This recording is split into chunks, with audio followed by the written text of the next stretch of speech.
have the Secretary General of the United Nations on our side and helping to lead the way. Join me in welcoming the UN Secretary General to hear why the SDGs are more critical than ever before. Mr. Guterres, the floor is yours.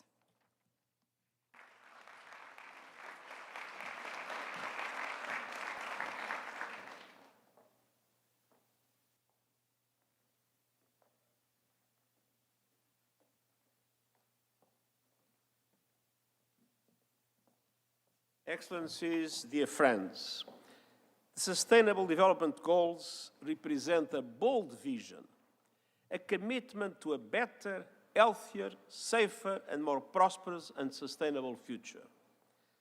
But the goals are facing massive headwinds. More than 4 out of 5 SDG targets are off track. On top of the impacts from a global pandemic, many countries are being crushed by massive debt burdens, limited liquidity, and sky-high borrowing costs. Conflicts, hunger, inequalities, and the climate crisis are all intensifying. And the global financial architecture is not providing developing countries with sufficient financing and liquidity or to act as an effective safety net for all. The world has the wealth, the technology, and the know-how to achieve the SDGs.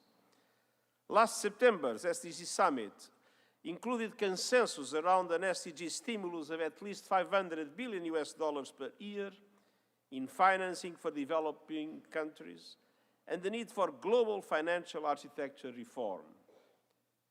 It highlighted key transitions to generate maximum progress, ending hunger, expanding renewable energy, digitalization, education, social protection, and decent work, and ending the triple planetary crisis of climate change, pollution, and biodiversity loss. It also underscored the vital importance of ensuring that women, girls, and young people are at the decision-making table. And today, you will hear from leaders about their country's progress across all these areas, leaders determined to make changes even in the face of great odds. And we will celebrate some milestones at the global level, from reducing child mortality rates, to preventing new HIV infections, to increasing access to renewable energy and broadband, to greater gender parity across education systems. And as we reflect on next steps, I urge focus on the 3 development drivers that can accelerate progress. The first is finance. Crashing debt and inefficient tax systems are starving investments in health, education, and food in many developing countries. The Pact for the Future includes support for the SDG stimulus and global financial architecture reform to help ease the debt crisis of so many developing countries. And this includes multiplying the lending capacity of multilateral development banks to provide more resources for climate action and sustainable development, and changing their business model to leverage massive amounts of private finance. And as we look towards next year's summits on social development and financing, I urge all countries to double efforts on these reform efforts. The second development driver is climate action. I urge countries to put forward ambitious national climate action plans that align with 1.5-degree limit and cover the whole economy and all sectors. And this requires aligning national energy strategies with a 1.5-degree world, ending fossil fuel subsidies, and putting a price on carbon. It is time for a rapid and just phase-out of fossil fuels and the rapid and smart scale-up of renewables to drive sustainable development, energy security, and economic prosperity.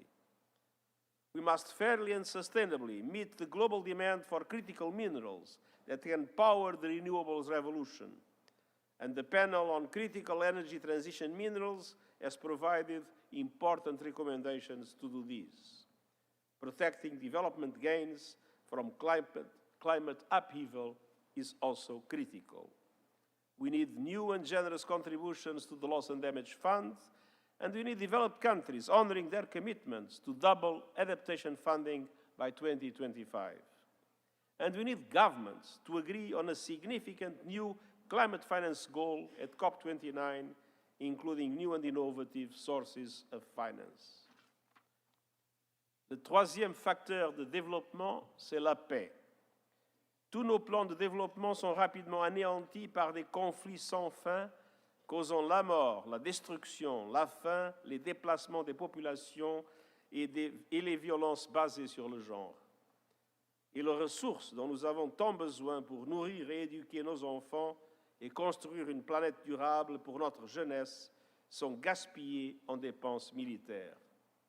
Nous avons besoin de paix à Gaza, en Ukraine, au Soudan et partout ailleurs.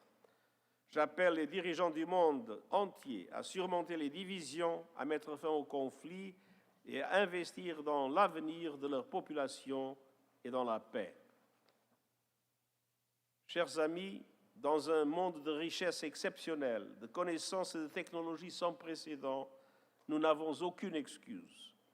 Il est temps de tenir les promesses du programme 2030, de mettre fin à la pauvreté, de protéger la planète et de ne laisser personne de côté.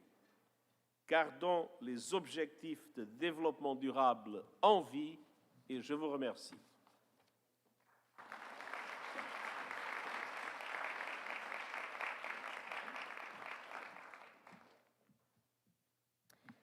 Thank you, Secretary General. We appreciate your leadership and your inspiring message here today. In translation, you're the GOAT. That's right. Now, it's my honor to introduce the President of the